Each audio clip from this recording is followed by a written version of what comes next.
İnsanlar içərisində ən xoşbəxt insan Allaha ən yaxın olan insandır. Və ən bədbəxt insan isə Allahdan ən uzaq düşən insandır.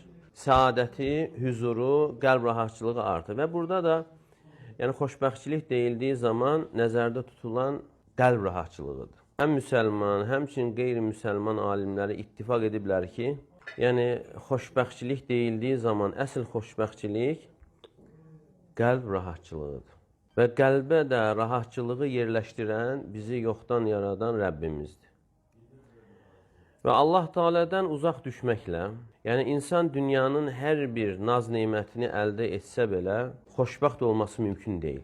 Allah Teala buyurur, kim mənim zikrimdən uzaq olarsa, onun güzaranı, yaşayışı sıxıntı içərisində olar. Zikrimdən deyildiyi zaman, Qur'an.